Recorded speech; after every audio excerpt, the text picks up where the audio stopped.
রাজধানীর বাংলা মোটর বৈষম্য বিরোধী ছাত্র আন্দোলনের কেন্দ্রীয় কার্যালয়ে গতকাল 2 গ্রুপের মারামারিতে এক নারী শিক্ষার্থীসহ 7 জন আহত হয়েছেন। আহত হওয়া ব্যক্তিরা আইনি প্রক্রিয়ায় যাচ্ছেন বলে জানিয়েছেন বৈষম্য বিরোধী ছাত্র আন্দোলনের সম্মিলিত জাতীয় বিশ্ববিদ্যালয় শাখার শিক্ষার্থীরা। প্রধান উপদেষ্টার কাছে বিচার না চেয়ে থানায় গিয়ে মামলা করার কথা বলেন এবং মামলা করতে কেউ বাধা দিলে দুর্বার আন্দোলন গড়ে তোলারও হুমকি দেওয়া হয়।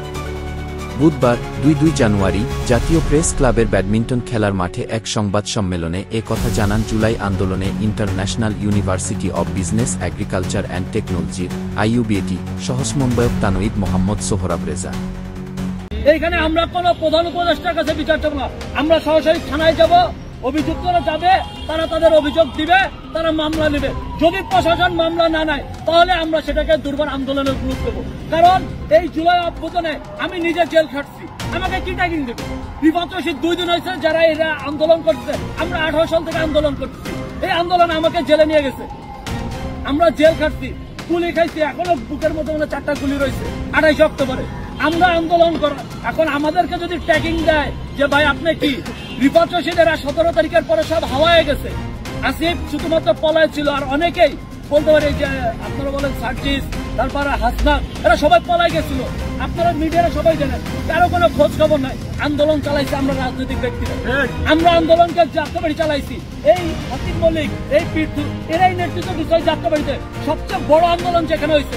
তাদেরকে কিভাবে মারে এই জুলাই গণঅভ্যুত্থানে স্পিড ধারণ করে, কোন ধরনের লেগেসি তারা বহন করে, আমার এখানটা প্রশ্ন। আমরা তাদেরকে ছাড় দিচ্ছি, এর মানে এটা না তারা যা ইচ্ছা তাই করবে, যার সাথে মনে যায় তার সাথে করবে। আজকে আমাকে তারা হুমকি দিয়েছে যে আপনাদের সংগঠনের অমুকে যাচ্ছে কেন। আরে ভাই, এখানে আমি সংগঠনের পক্ষ থেকে আসিনি, আপনারা সংগঠনকে ট্যাগিং দিয়ে শিখছেন। আওয়ামী লীগের ওই একই লেগেছে আপনারা বহন করতেছেন, যে অমুক দলের থেকে কেন আসছে। আপনার উচিত ছিল সবাইকে নিয়ে বসা, গোল টেবিলে বসা, যে আপনাদের কি সমস্যা আমরা সমাধান করবো। আপনারাই ডাকছেন সমাধানের জন্য, ডেকে ট্যাগিং দিয়ে মারতেছেন, হামলা করছেন, তাকে মারার উদ্দেশ্যে আমরা হামলা করছেন। আপনার কি দেবেন? একটা মেয়ে, আমাদের নারী সহযোদ্ধা দেখেন আপনারা, এই মেয়েটা দেখেন হাঁটতে পারতেছে না, তার মেরুদণ্ডটা লাথি মারছে, বুকের মধ্যে লাথি মারছে ফেলায়, সে শ্বাস নিতে পারছে না। রাত্রিবেলা আমি যা দেখি হসপিটালে, সে শ্বাস নিতে পারতেছে না, শ্বাসকষ্ট। এটা উপস্থিত অনেকেই ছিল, আপনারা সেই সিসি ফুটেজ, আপনারা এখানে যারা সাংবাদিক আছেন আপনারা দেখছেন, ওই অফিসের বৈষম্য বিরোধীর অফিসে কোন সাংবাদিক তাদের ফুটেজ নিয়ে বের হয়ে আসতে পারেনি, সাংবাদিকদের গলা চেপে ধরা হয়েছে সেই আওয়ামী লীগের আমলে। তাদের যদি বাইরে যায় ন্যারেটিভ কোনো নিউজ হয়, তারা সেই ন্যারেটিভ নিউজ হতে দিবে না, তাদের বাইরে কোনো নিউজ হতে দিবে না।